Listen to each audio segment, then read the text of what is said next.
ಕಿಡಿಗೇಡಿ ಮನೋರಂಜನ್ ಕರಾಳ ಮುಖ ಇದೀಗ ಬಟ್ಟ ಬಯಲಾಗ್ತಾ ಇದೆ. ಈ ಹಿಂದೆ ಹಳೆ ಸಂಸತ್ ಭವನಕ್ಕೂ ಕೂಡ ಮನೋರಂಜನ್ ಪ್ರವೇಶವನ್ನ ಮಾಡಿದ್ದ ಅನ್ನುವಂತ ವಿಚಾರ ತಿಳಿದು ಬರ್ತಾ ಇದೆ. ಸಂಸತ್ನಲ್ಲಿ ನುಗ್ಗಿದಂತಹ ಕಿಡಿಗೇಡಿಗಳ ಇಂಚಿಂಚು ಮಾಹಿತಿ ಇದೀಗ ಹೊರಬೀಳ್ತಾ ಇದೆ. ಕರಾಳ ಮುಖ ಬಟ ಬಯಲಾಗಿದೆ.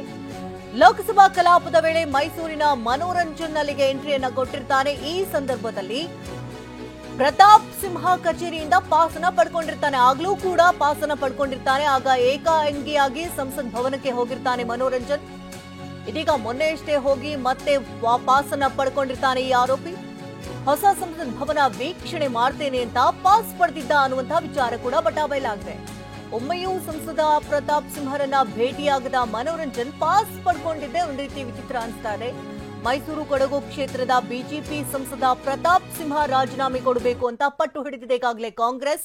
ಕಿಡಿಗೇಡಿ ಮನೋರಂಜನ್ ಕರಾಳ ಮುಖ ಒಂದೊಂದೇ ಬಯಲಾಗ್ತಾ ಇದೆ. ಈ ಹಿಂದೆ ಹಳೆ ಸಂಸತ್ ಭವನಕ್ಕೂ ಕೂಡ ಮನೋರಂಜನ್ ಪ್ರವೇಶವನ್ನ ಪಡ್ಕೊಂಡಿದ್ದ. ಅಂದ್ರೆ ಆ ಬಾರಿ ಪಡ್ಕೊಂಡಂತಹ ಪ್ರವೇಶ, ಈ ಬಾರಿ ಪಡ್ಕೊಂಡಂತಹ ಪ್ರವೇಶ ಎರಡೂ ಕೂಡ ಪ್ರತಾಪ್ ಸಿಂಹರ ಮೂಲಕವೇ ಅನ್ನೋದು ಇಲ್ಲಿ ಸಾಕಷ್ಟು ಪ್ರಶ್ನೆಗೆ ಎಡೆ ಮಾಡಿಕೊಡ್ತಾ ಇದೆ. ಲೋಕಸಭಾ ಕಲಾಪದ ಸಂದರ್ಭದಲ್ಲಿ ಮೈಸೂರಿನ ಮನೋರಂಜನ್ ಅಲ್ಲಿಗೆ ಎಂಟ್ರಿ ಕೊಟ್ಟಿರ್ತಾನೆ. ಆ ಸಂದರ್ಭದಲ್ಲೂ ಕೂಡ ಪ್ರತಾಪ್ ಸಿಂಹ ಕಚೇರಿಯಿಂದಲೇ ಪಾಸ್ ಅನ್ನ ಪಡ್ಕೊಂಡಿರ್ತಾನೆ. ಹಾಗಾಗಿ ಎರಡನೇ ಬಾರಿ ಪಾಸ್ ಪಡ್ಕೊಳ್ಳೋದು ಕೂಡ ಆತನಿಗೆ ಸುಲಭ ಆಗುತ್ತೆ. ಯಾಕಂದ್ರೆ ಹೊಸ ಸಂಸತ್ ಭವನ ಉದ್ಘಾಟನೆ ಆಗಿದೆ, ಅದನ್ನ ನೋಡಬೇಕು ಅನ್ನುವಂತಹ ನಿಟ್ಟಿನಲ್ಲಿ ಪಾಸ್ ಅನ್ನ ಪಡ್ಕೊಂಡಿರ್ತಾನೆ. ಇನ್ನು ಈ ಹಿಂದೆ ತೆರಳಿದಂತಹ ಸಂದರ್ಭದಲ್ಲಿ ಏಕಾಂಗಿಯಾಗಿ ಸಂಸತ್ ಭವನಕ್ಕೆ ಪ್ರವೇಶವನ್ನ ಪಡ್ಕೊಂಡಿರ್ತಾನೆ ಮನೋರಂಜನ್. ಇದೀಗ ಮೊನ್ನೆಯಷ್ಟೇ ಹೋಗಿ ಮತ್ತೆ ವಾಪಸ್ ಪಾಸ್ ಅನ್ನ ಪಡ್ಕೊಂಡು ಬಂದಿರ್ತಾನೆ ಆರೋಪಿ. ಹೊಸ ಸಂಸತ್ ಭವನ ವೀಕ್ಷಣೆ ಮಾಡ್ತೇನೆ ಅಂತ ಪಾಸ್ ಪಡ್ಕೊಂಡಿರೋದು ಈಗ ಬಟಾಬಯಲಾಗಿದೆ.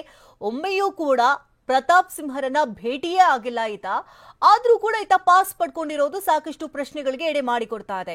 ಮೈಸೂರು ಕೊಡಗು ಕ್ಷೇತ್ರದ ಬಿಜೆಪಿ ಸಂಸದ ಪ್ರತಾಪ್ ಸಿಂಹ ಅವರಿಗೆ ಪಾಸ್ ಕೊಟ್ಟಿರೋದು ಸಾಕಷ್ಟು ಪ್ರಶ್ನೆಗಳಿಗೆ ಎಡೆ ಮಾಡಿಕೊಡ್ತಾ ಇದೆ. ಆತ ಏನು ಎತ್ತ ಯಾವುದೂ ಕೂಡ ಪರಿಶೀಲನೆ ಮಾಡದೆ ಎರಡೆರಡು ಬಾರಿ ಪಾಸ್ ಕೊಟ್ಟಿದ್ದಾದ್ರೂ ಹೇಗೆ? ಆತನ ಮುಖ ಪರಿಚಯ ಕೂಡ ಇಲ್ಲ. ಆತ ಏಕಾಏಕಿ ಈಗ ಸಂಸತ್ ಭವನ ಪ್ರವೇಶ ಮಾಡ್ತಾನೆ, ಅದನ್ನ ನೋಡಬೇಕು ಅಂತ ಕೇಳ್ಕೊಳ್ತಾನೆ ಎಂದ ತಕ್ಷಣದಲ್ಲಿ ಆತನಿಗೆ ಪಾಸ್ ಕೊಡಿಸಿದ್ದಾದ್ರೂ ಹೇಗೆ? ಒತ್ತಡ ಯಾಕೆ ಹಾಕ್ಬೇಕಾಗಿತ್ತು?